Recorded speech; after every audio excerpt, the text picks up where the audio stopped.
My wife cheated on me and got pregnant by another man, but I found that I was infertile. The weight of memories feels heavier at night.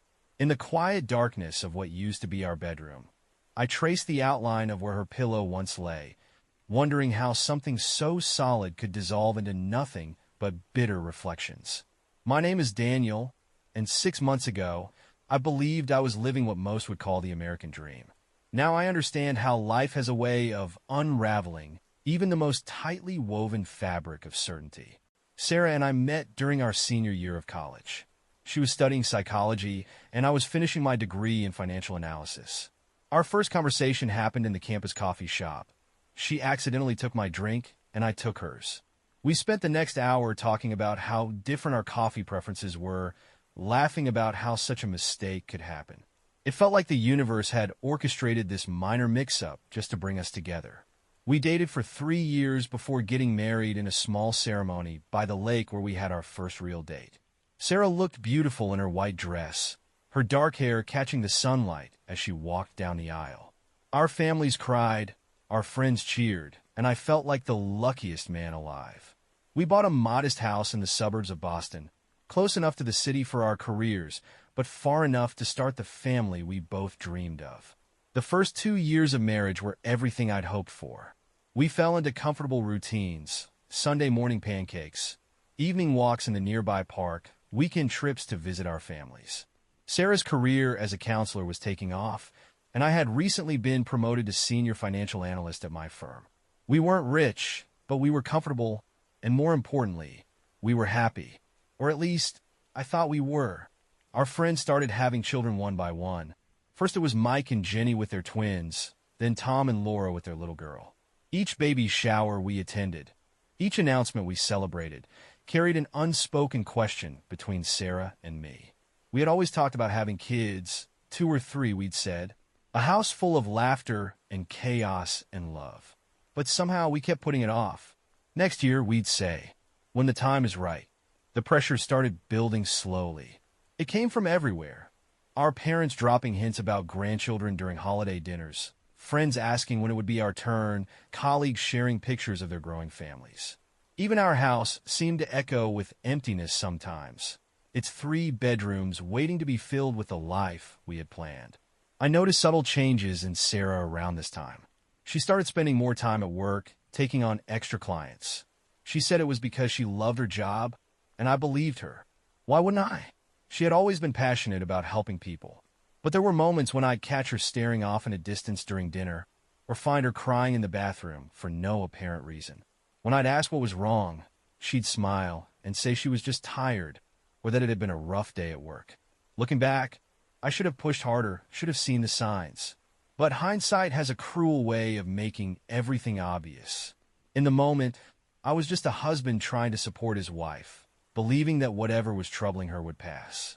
I threw myself into my work, taking on more responsibilities, thinking that if I could just be more successful, make more money, somehow everything would fall into place. One evening, as autumn was turning to winter, Sarah suggested we start trying for a baby. She said it so casually over dinner, as if she was asking me to pass the salt. I remember the way my heart jumped, both excited and terrified.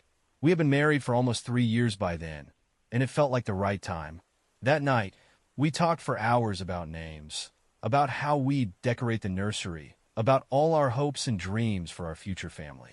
Little did I know that this decision would set in motion a chain of events that would shatter everything I thought I knew about my life, my marriage, and myself. But that's the thing about life-changing moments. They rarely announce themselves. They slip in quietly, disguised as ordinary days, waiting to reveal their true nature when you least expect it. As winter settled in and we began our journey towards parenthood, I felt more optimistic than I had in months. Sarah seemed happier too, more like her old self. We were finally moving forward with our plans, finally taking that step we'd been talking about for so long. If only I had known what lay ahead, perhaps I would have held on to those moments of happiness a little tighter. But then again, isn't that what everyone says when looking back at the calm before the storm? The first months of trying to conceive filled our home with a strange mixture of hope and tension. Sarah transformed our spare bedroom into what she called a future nursery planning space, though it remained empty except for paint swatches taped to the walls and a growing collection of parenting books. I'd sometimes find her there, sitting cross-legged on the floor, flipping through glossy pages of baby furniture catalogs, her face illuminated by a kind of desperate anticipation I hadn't seen before. Each month became a carefully orchestrated dance of timing and temperature tracking. Sarah downloaded apps, bought ovulation tests, and created spreadsheets that tracked every possible factor that could influence conception. Her counseling background emerged in unexpected ways. She'd share statistics about stress and fertility, remind me about the importance of maintaining a positive mindset, and talk about the psychological impact of family planning. Sometimes it felt less like we were trying to create a family and more like we were conducting a scientific experiment. The pressure began seeping into our intimate moments. What was once spontaneous and passionate became scheduled and mechanical. Sarah would text me during work hours with simple messages that felt clinical. Peak fertility day or window closing soon. I'd rush home, trying to maintain some semblance of romance. But the weight of expectation hung heavy between us. Work became my refuge. I threw myself into a major project, analyzing potential acquisitions for our firm. The numbers made sense in a way that our personal life didn't anymore. They were predictable, controllable. My boss noticed my increased dedication and began mentioning future partnership opportunities. The irony wasn't lost on me. As one dream seemed to be slipping away, another was opening up. One evening, after another disappointing month, I found Sarah crying in the empty nursery-to-be. She sat in the fading winter light, surrounded by discarded pregnancy tests and those damn paint swatches. When I tried to comfort her, she pulled away for the first time I could remember. "Maybe we're doing something wrong," she whispered, her voice thick with tears. "Everyone else makes it look so easy. Jenny got pregnant on her honeymoon. Laura wasn't even trying. What's wrong with us, Daniel?"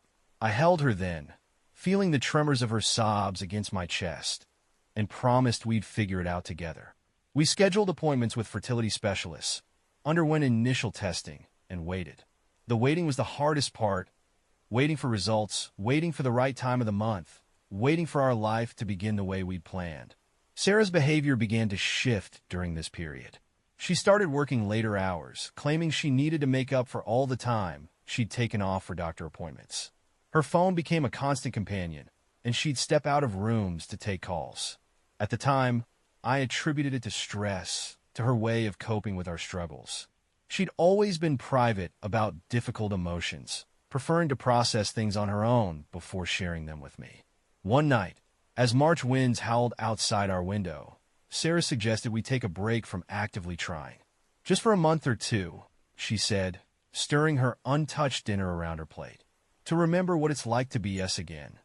I agreed, relieved to see some of the old Sarah emerging, the one who could laugh freely and didn't check her fertility apps every hour. We planned a weekend getaway to a small bed and breakfast in Vermont. It was still too cold for most tourists, so we had the place almost to ourselves. We went hiking, despite the muddy trails, and Sarah seemed more relaxed than she had in months. She talked about her clients, shared funny stories from her office, and didn't once mention babies or fertility treatments. But something had shifted between us, subtle but undeniable, like a painting that's been slightly altered. Everything appears the same at first glance, but longer observation reveals that the shadows fall differently. The colors don't quite match your memory. I caught her checking her phone when she thought I wasn't looking, smiling at messages before quickly putting it away. When I asked about them, she said they were from her colleague Jessica, sharing updates about their shared clients. I believed her because I needed to believe her, because the alternative meant acknowledging that the foundation of our marriage might not be as solid as I'd always thought. Because sometimes faith in the person you love means choosing not to look too closely at the cracks beginning to form in your shared reality. As spring approached, bringing with it the promise of renewal, I couldn't shake the feeling that something fundamental was changing, like the melting snow revealing patches of bare earth beneath. Each passing day seemed to uncover new questions, new doubts. But I pushed them down, focused on moving forward, on being the supportive husband I thought Sarah needed. After all, what marriage doesn't face challenges? What couple doesn't go through rough patches while trying to build a family? I had no idea then that these moments of unease were just the beginning, small tremors before an earthquake that would completely reshape the landscape of my life. Spring arrived with an unusual warmth that year, as if nature itself was trying to compensate for the growing coldness in our home. The paint swatches in the would-be nursery had begun to curl at the edges, their colors fading like our shared dreams. I started noticing how the morning light hit them differently now, casting strange shadows that seemed to mock our earlier optimism. Sarah's changes became more pronounced, though at the time I couldn't piece together the full picture. She began dressing differently, subtle changes at first, like wearing perfume to work when she usually avoided it because of her clients' potential sensitivities. Her wardrobe shifted too, new clothes appearing in our closet that I didn't remember her buying. When I mentioned them, she'd smile that new smile of hers, the one that didn't quite reach her eyes, and say something about treating herself after all the stress we'd been through. One evening, I came home early from work, my mind heavy with acquisition reports and projected growth charts. The house was empty, though Sarah's car was in the driveway. I found myself wandering into our bedroom, drawn by some instinct I couldn't name. Her laptop sat open on our bed, screensaver dancing across the screen. As I moved to close it, a message notification popped up. I didn't mean to read it, but some words catch your eye like a hook. Miss you already. The sender's name was unfamiliar. Mark Stevens. My finger hovered over the touchpad, a war between trust and suspicion raging in my chest. In the end, trust won. I closed the laptop, but the message burned in my mind like a brand. When Sarah came home an hour later, cheeks flushed from what she said was a therapeutic walk with Jessica, I swallowed my questions along with my dinner. That night, lying beside her in bed, I listened to her breathing and thought about how silence can grow between two people like a living thing. We'd stopped trying for a baby, but somehow that pressure had been replaced by something heavier.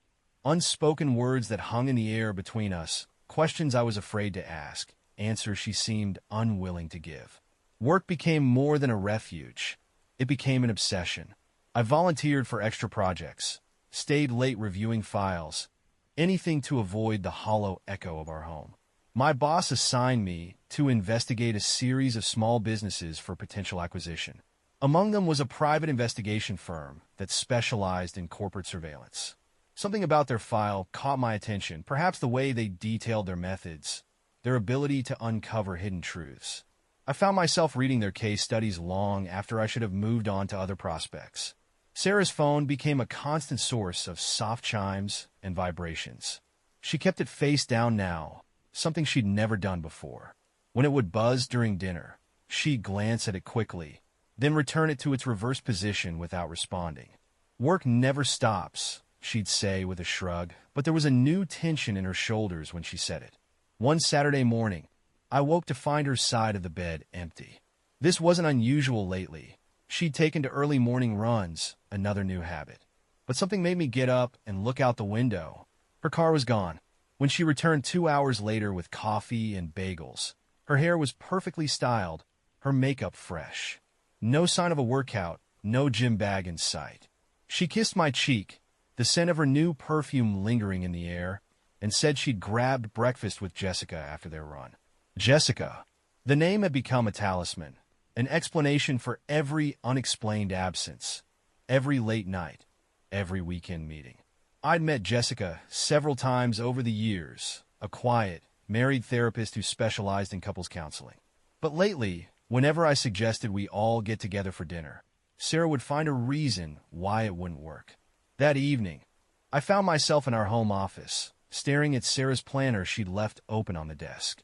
The page was mostly blank, save for a few client initials and time slots. No Jessica, no morning runs marked anywhere. The empty spaces seemed to tell a story I wasn't ready to read. My phone buzzed with a text from Mike, asking if we wanted to join him and Jenny for dinner next weekend. Their twins had just started walking, and they wanted to share their joy with us. I looked at the message for a long time, thinking about how life moves forward regardless of our readiness, how some people's dreams unfold while others crumble quietly in the dark. When I went to bed that night, Sarah was already asleep, her phone clutched in her hand beneath her pillow. In the dim light from the street, I studied her face, the face I'd loved for so many years, and tried to reconcile it with the stranger she was becoming.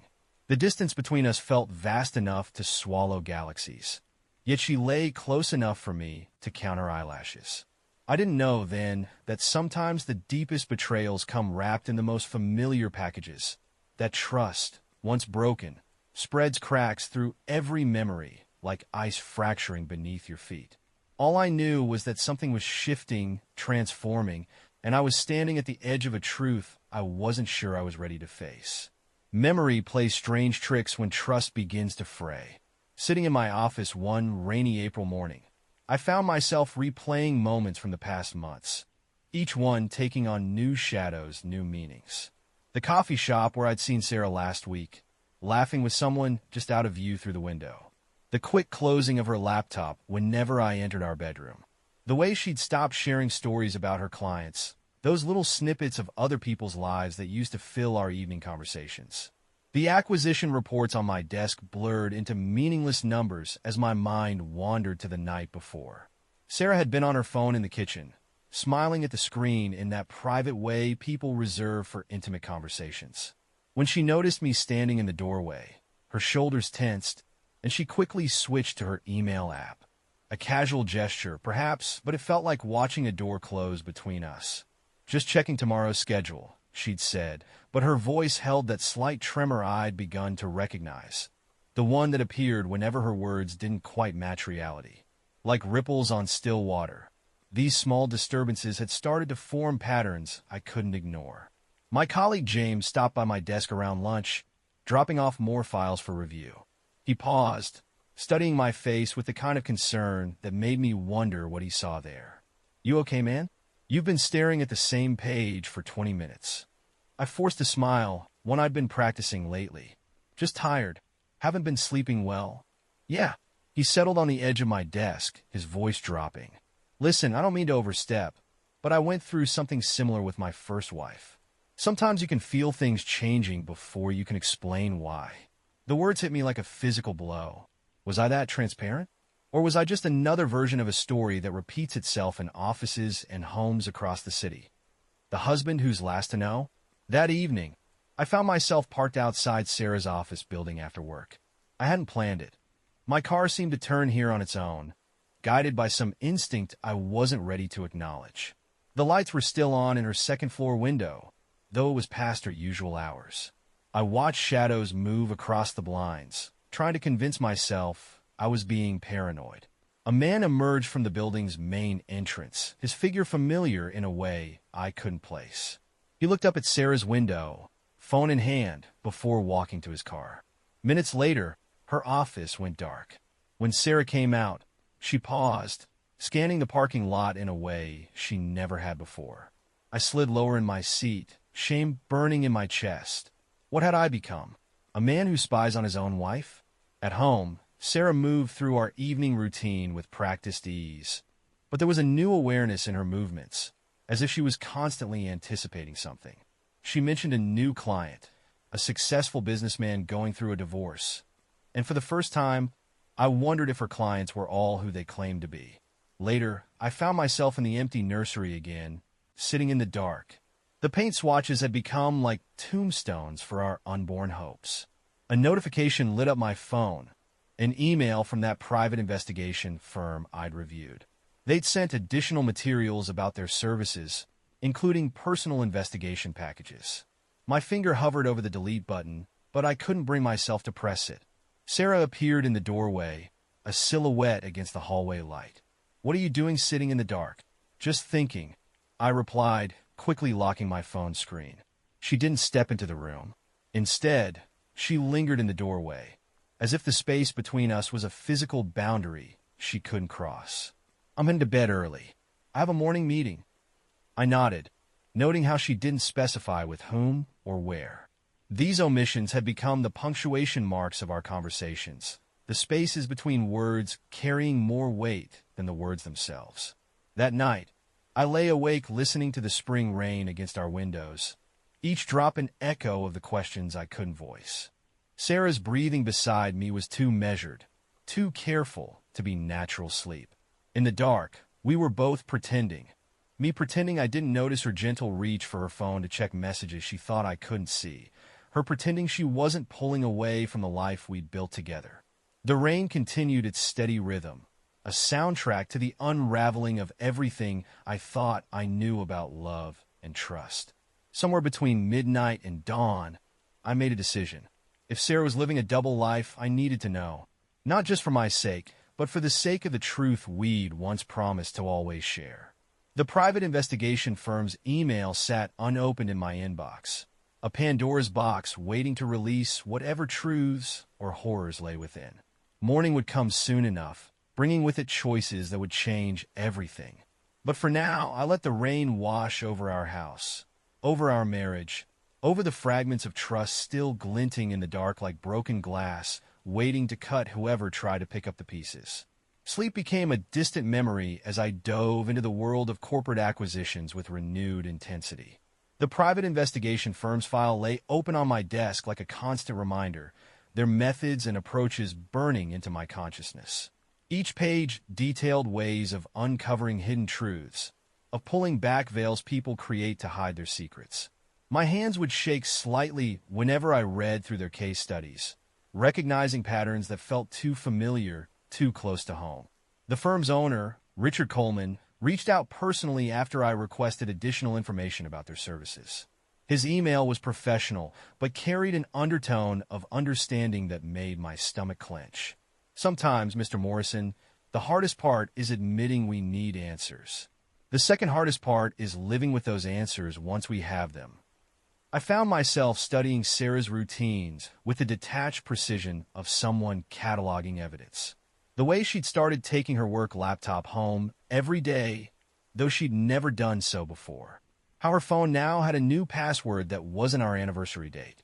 The subtle shift in her schedule, client meetings that ran later, weekend workshops that hadn't appeared on our office's public calendar. One morning I noticed something that stopped me cold. Sarah's car, which I'd washed just last weekend, had mud splashed along the passenger side. We lived in the city where most roads were paved. The only mud I could think of was out by the Lake District, nearly an hour away. When I mentioned it casually over breakfast, she didn't look up from her coffee. "Oh, I had to take a detour yesterday. Construction on Main Street, you know how it is." I didn't know how it was. I'd driven down Main Street just yesterday. There had been no construction, no detours. The lie settled between us like a physical presence, taking up space at our breakfast table. Sarah continued scrolling through her phone, apparently absorbed in her email, while I watched her hands, steady, unbothered by the weight of the untruth she'd just spoken. I wondered when lying had become so easy for her, or if it had always been this way, and I'd been too blind to see it. That evening, I found myself in Richard Coleman's office. The investigation firm's building was understated, professional, nothing like the noir detective agencies you see in movies. Richard himself was similarly unexpected, a middle-aged man with kind eyes and reading glasses who looked more like a high school principal than a private investigator. "Most people who come through that door," he said, gesturing to the chair across from his desk, "are looking for confirmation of something they already know in their gut. They're not looking for truth. They're looking for permission to acknowledge what they've been trying not to see." His words hit too close to home. I shifted in my chair, aware of the weight of my wedding ring. "I'm here about a potential corporate acquisition," I said, the lie tasting bitter on my tongue. Richard smiled sadly. "Of course you are. And I'm sure you've read our file thoroughly enough to know we handle more than just corporate surveillance." The conversation that followed was both professional and devastating. He outlined their services, their methods, their discretion. Each capability, he described, felt like another brick in a wall being built between my past life and whatever future awaited me. "We don't just provide information," Richard explained, sliding a business card across his desk. "We provide clarity. Sometimes that's more valuable than comfort." Driving home, I took the long way, passing by Sarah's office building.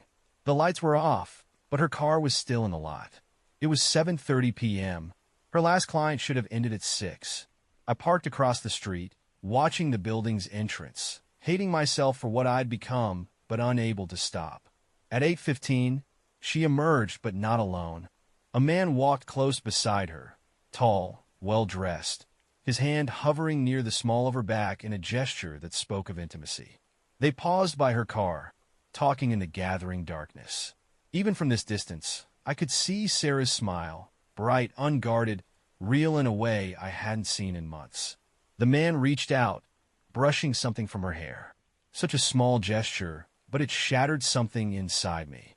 I gripped my steering wheel until my knuckles turned white, fighting the urge to step out of my car, to confront them, to demand answers to questions I wasn't sure I could bear to ask. Instead, I watched them part ways. Watched Sarah get into her car. Watched the man walk to his own vehicle. A black Mercedes with a custom license plate I committed to memory without conscious thought. When Sarah came home 30 minutes later, she carried takeout from our favorite Chinese place. "I thought you might be hungry," she said, her smile now carefully measured, controlled. "I got your favorite, sesame chicken." I helped her unpack the food, noting how she'd washed her hands, reapplied her makeup. The evidence of her lies sat between us like the unused chopsticks on our dining table, but I picked up my fork and ate anyway. Each bite felt like swallowing broken glass. Richard Coleman's card burned in my wallet, a promise or a threat, I wasn't sure which. As Sarah chatted about her day, carefully editing out the parts I'd witnessed, I realized that knowledge and truth aren't always the same thing. Sometimes knowledge is just the first step on a path you never wanted to walk. Richard Coleman's business card felt like a burning coal in my wallet as I sat through another quiet dinner with Sarah. The distance between us had become a living thing, breathing in the spaces where conversation used to flow. I watched her push food around her plate, noticed how she'd occasionally touch her phone screen to keep it from dimming, waiting for messages she thought I couldn't see.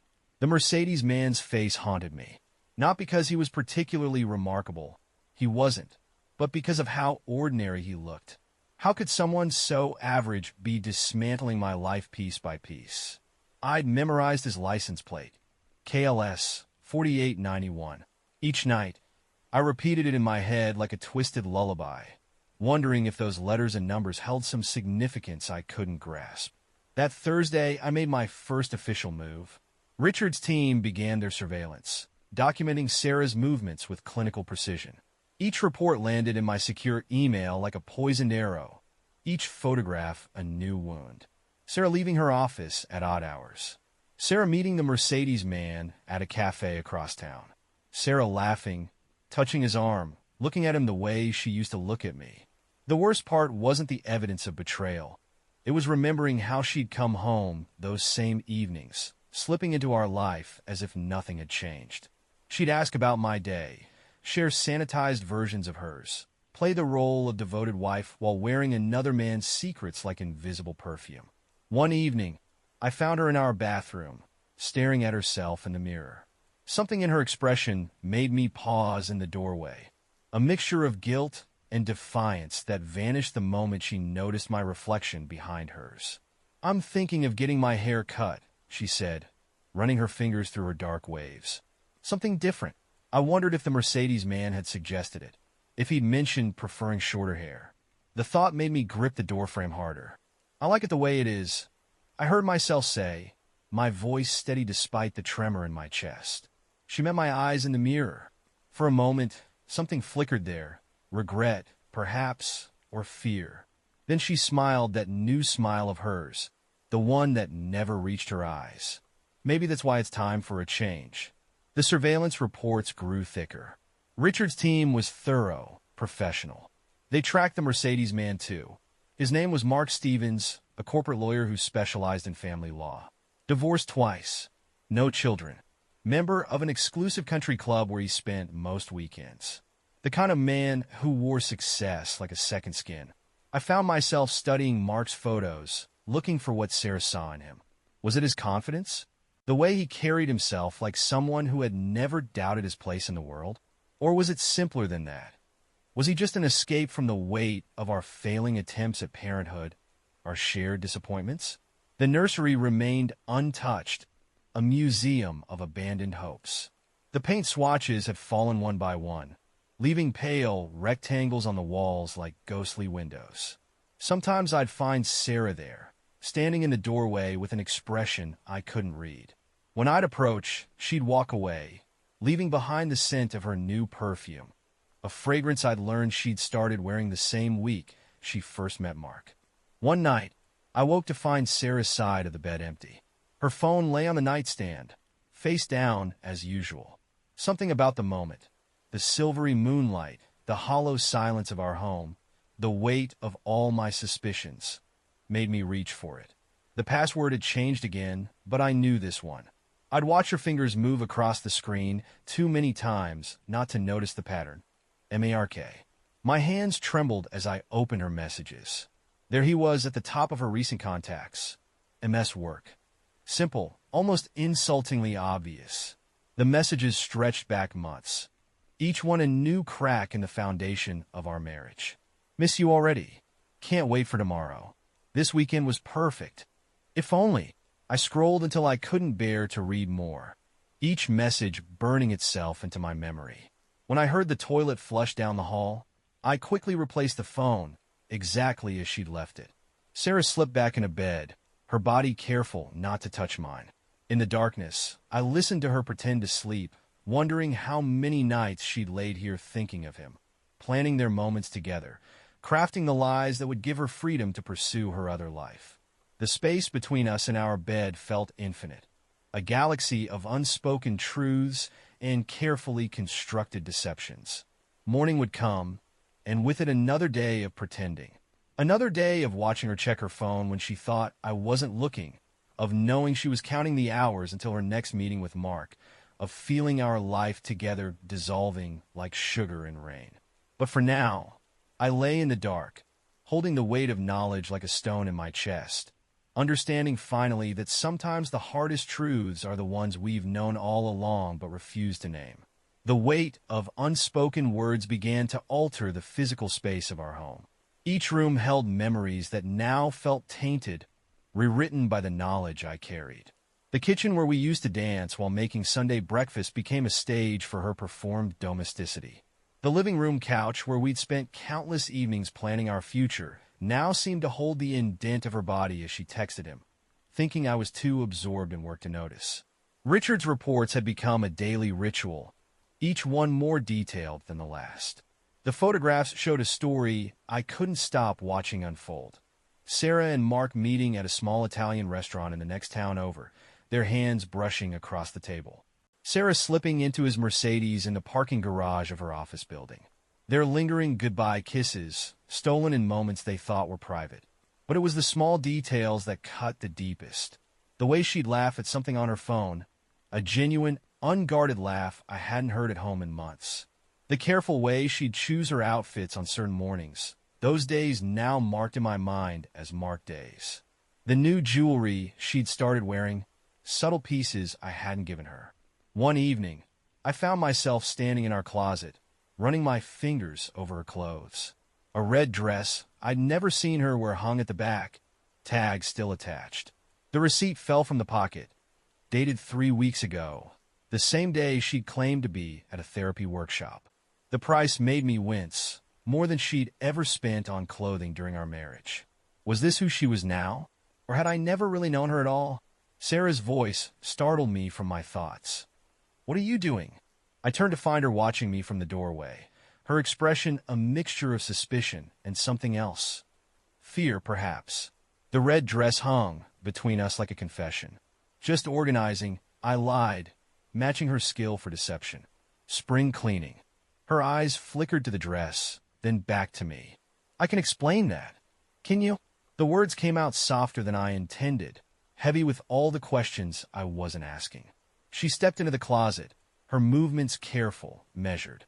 "I bought it for a client appreciation event. I was going to tell you about it." Another lie, wrapped in just enough truth to make it plausible. I watched her touch the dress's fabric, wondered if she was remembering wearing it for him. The image burned in my mind. Sarah in red, Mark's eyes following her across a room I'd never seen. "When's the event?" I asked, my voice steady despite the tremor in my chest. "Next week." She didn't meet my eyes. "Thursday evening." I knew there was no event. Richard's team had already documented her plans for Thursday, a dinner with Mark at an upscale restaurant an hour away. The same restaurant where he'd taken his previous girlfriends, according to the background check. A pattern, a routine, a man who knew exactly what he was doing. That night, I lay awake listening to Sarah's careful breathing beside me. My phone held new photos from Richard, Sarah, and Mark entering a jewelry store that afternoon. The way he'd touched her back, proprietary and confident. The way she'd leaned into his touch, unaware of the camera capturing their intimacy. The surveillance was changing me, turning me into someone I didn't recognize. I caught myself analyzing every gesture, every word, looking for hidden meanings in the smallest actions. When Sarah reached for her water glass at dinner, I noticed a small bruise on her wrist, the size and shape of fingers gripping too tightly in passion. When she checked her calendar, I memorized the dates she marked, knowing they were coded messages for their meetings. The next morning, a new email from Richard landed in my inbox. This one was different, not just photos and locations, but transcribed conversations caught by their surveillance team. My finger hovered over the download button, my heart pounding in my chest. Did I want to know the words they shared? Did I need to hear how she spoke to him? What promises they made in moments they thought were private? The file opened like Pandora's box, releasing truths I couldn't unread. I've never felt this way before, Sarah's voice, thick with emotion. Leave him. Mark's response, confident and commanding. It's complicated. The house, our history. Is that all that's holding you back? Their words echoed in my head as I sat through another workday, another dinner, another evening of practiced normalcy. Each moment felt like a performance now. Both of us playing roles in a tragedy where everyone knew the ending except the fool on stage. The red dress still hung in our closet, a scarlet reminder of everything I was losing. Or perhaps everything I'd already lost, long before I knew to start counting the cost. In the growing darkness of our bedroom, I watched Sarah prepare for sleep, going through the motions of our life together while her mind was clearly elsewhere. The distance between us had become an ocean, and I was drowning in everything left unsaid.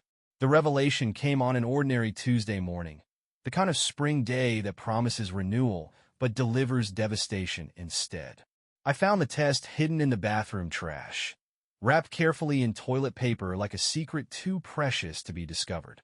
2 pink lines visible through the thin paper, clear as accusations. My hands trembled as I held it, the plastic still warm from where she must have gripped it moments before. The shower was running. Sarah's morning routine, carrying on as if the world hadn't just shifted on its axis. Steam curled around the bathroom door, carrying the scent of her shampoo, the same scent that had once meant home, but now felt like another lie. 3 years of trying.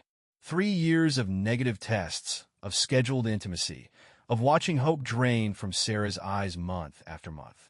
And now this. The test sat in my palm like a time bomb, counting down the seconds until I had to acknowledge what it meant. The water stopped.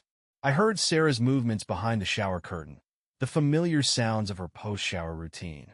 My mind raced through calculations, dates, times, opportunities. When had we last been together? 2 months ago? 3? The numbers didn't add up, no matter how I tried to make them fit. Daniel. Her voice carried surprise, finding me still standing there when she pulled back the curtain.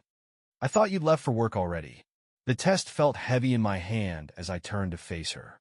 Water droplets traced paths down her shoulders, her skin flushed from the hot shower. She looked beautiful, and it hurt to look at her. Her eyes dropped to what I was holding, and I watched the color drain from her face. When were you going to tell me? My voice sounded strange, distant, as if someone else was speaking. She reached for her towel, wrapping it around herself like armor. I was waiting for the right moment. The right moment, I repeated. The words tasted bitter, like Thursday's client appreciation event. Her fingers clutched the towel tighter. What's that supposed to mean? Don't. The word came out sharper than I'd intended. Please, Sarah, don't lie to me. Not about this.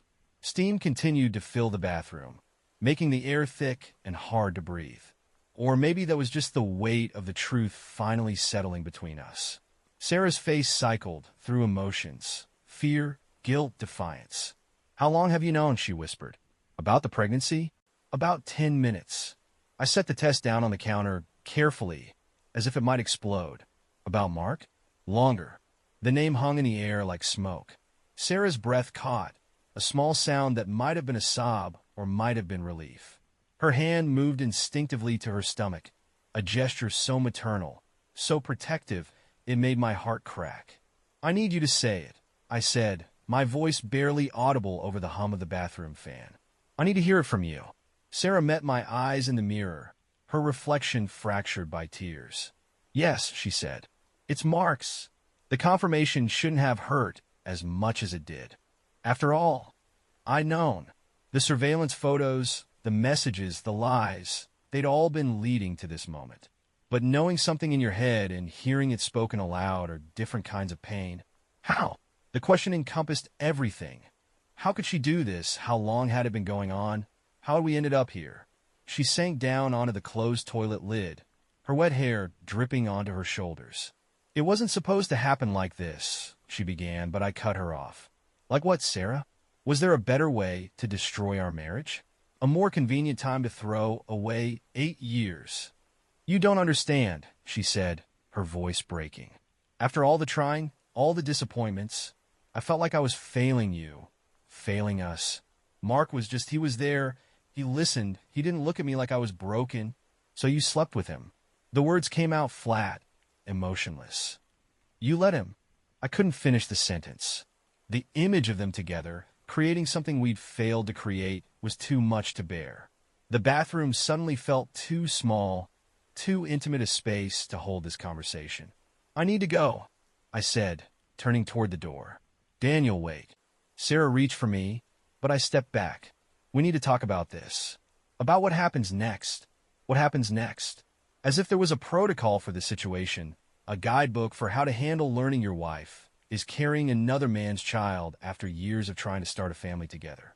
"What happens next," I echoed, "is that I'm going to work, and you're going to be gone when I get home." I met her eyes one last time, searching for any trace of the woman I'd married. "Take whatever you need. I'll have my lawyer contact you about the rest."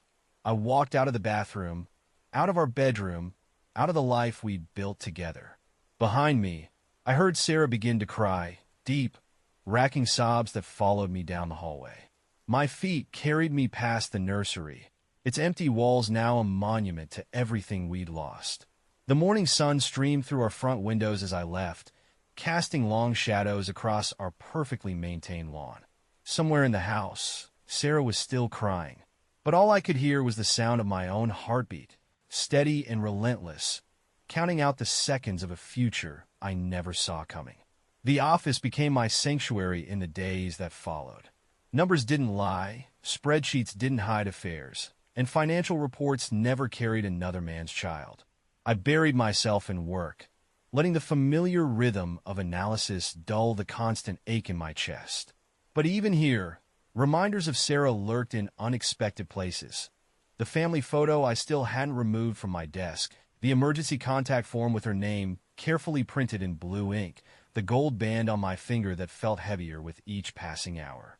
Richard's final report arrived in my inbox a week after Sarah left.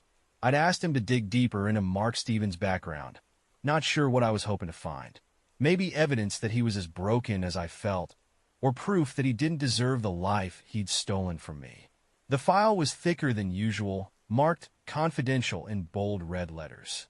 My hands shook as I opened it, the cursor hovering over each section like a divining rod searching for truth. Financial records, multiple accounts across different banks, large transfers to offshore locations, criminal background, clean on the surface, but several sealed records from his early career. Business dealings, a pattern of questionable investments, shell companies, and clients with suspicious backgrounds. Something caught my eye, a connection between one of Mark's shell companies and a series of property developments that had been in the news recently. Properties that had collapsed, leaving investors ruined while the developers walked away with millions.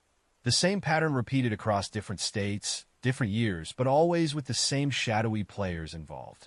I found myself creating a spreadsheet, tracking dates, amounts, connections.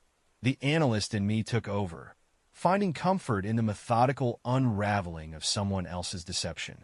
Each entry was a small victory, a piece of control reclaimed from the chaos my life had become.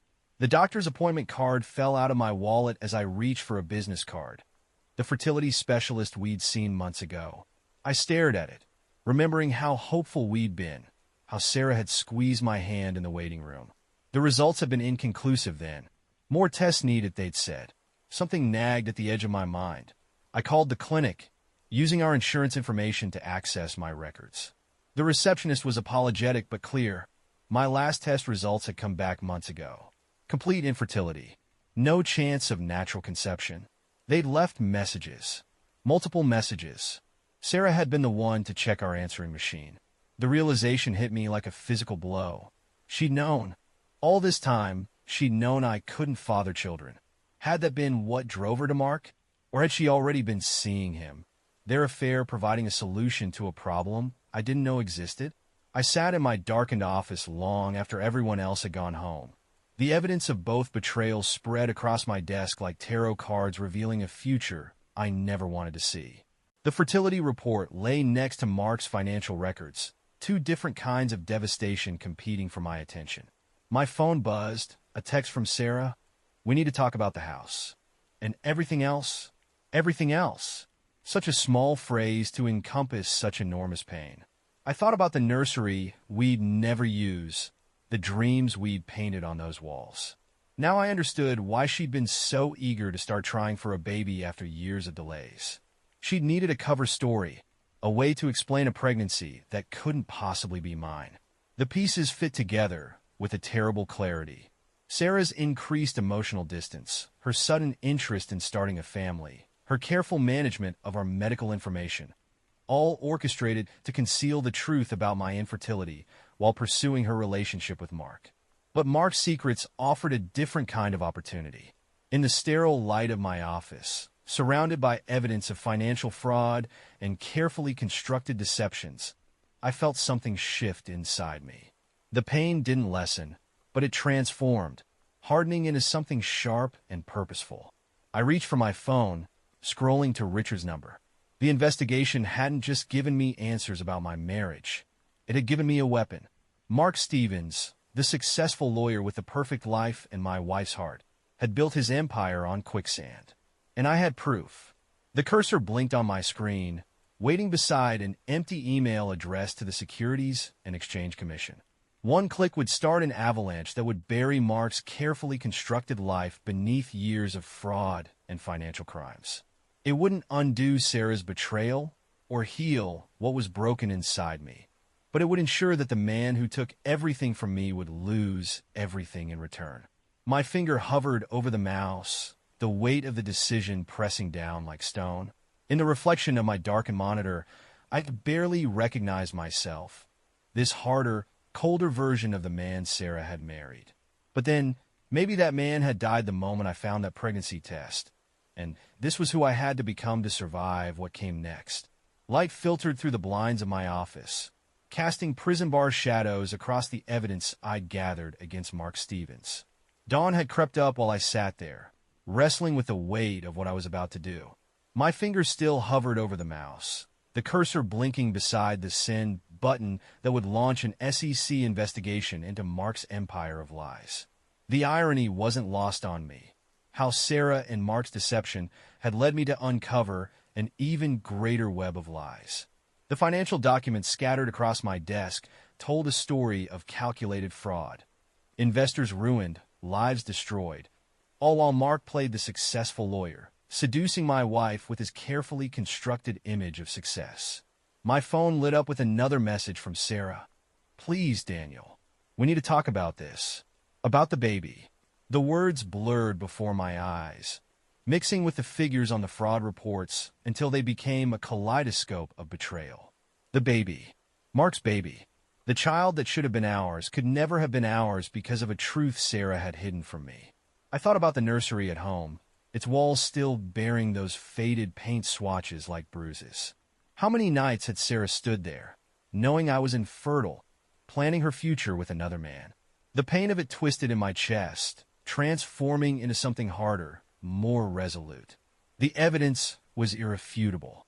Mark's charitable foundation was a front for money laundering. His property developments were elaborate Ponzi schemes. Every success he'd built, every luxury he'd used to impress Sarah, was founded on the suffering of others. The man who'd stolen my wife had been stealing from everyone, and I held the power to bring his world crashing down. My lawyer's voice echoed in my head from our meeting yesterday. This isn't just about revenge, Daniel. People deserve to know the truth. Real people lost their life savings in these schemes. She was right. This wasn't just about Sarah anymore, or even about me.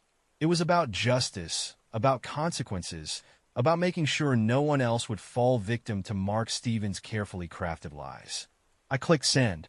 The report went to the SEC with copies to the FBI's Financial Crimes Division and several investigative journalists I'd carefully selected. Within hours, I knew the machinery of justice would begin turning. Mark's perfectly constructed life would start to unravel, thread by thread, lie by lie. I stood up, my legs stiff from sitting all night, and walked to the window. The city was waking up, unaware that somewhere in its maze of steel and glass, a man's downfall was already in motion. I thought about Sarah, about how she would feel when the truth about Mark emerged. Would she recognize the monster beneath the smooth exterior? Would she understand that the life she'd chosen was built on quicksand? My wedding ring caught the morning light, and for the first time in weeks, I slipped it off. The weight of it in my palm felt like the last 8 years compressed into a single circle of gold. With deliberate steps, I walked to the highest drawer of my filing cabinet where I kept personal items. Inside was a small box, the one that had held the fertility clinic's final report. I placed the ring inside and closed the drawer, locking away that chapter of my life. The sun had fully risen now, painting the city in shades of promise. My phone buzzed again, a message from Richard Coleman. It's done. They're moving on the evidence now. I watched a police car turn onto the street below, its lights flashing, but siren silent. They would be heading to Mark's office, armed with warrants and questions he couldn't answer. Sarah would learn the truth soon enough. Not from me. I owed her no explanations anymore, but from the headlines that would splash across every news outlet by nightfall. Prominent lawyer indicted in massive fraud scheme. The baby she carried would have a father behind bars, a legacy of lies instead of the perfect life she'd imagined. I gathered my coat and briefcase, ready to leave the office that had become my war room. The evidence could go to storage now. Its work was done. As I reached the door, I paused, looking back at the place where I'd reconstructed myself from the ashes of betrayal. The man who'd sat in that chair night after night, piecing together the truth, was different from the one who was walking out. Stronger perhaps, certainly harder, but also free.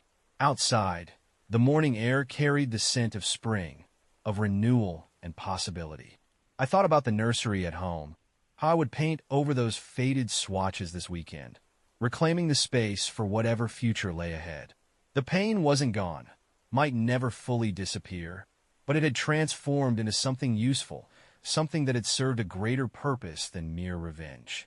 My phone buzzed one last time. Sarah again. But for the first time since finding that pregnancy test, I felt no compulsion to respond. Let her messages go unanswered. Let her wonder, as I had wondered all those months.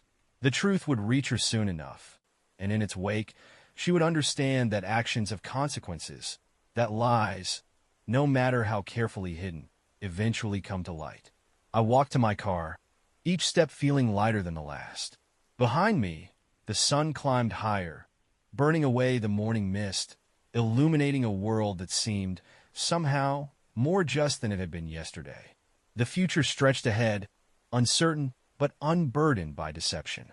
And for the first time in months, I was ready to meet it on my own terms. If you enjoyed the video, don't forget to like and subscribe to the channel. See you soon.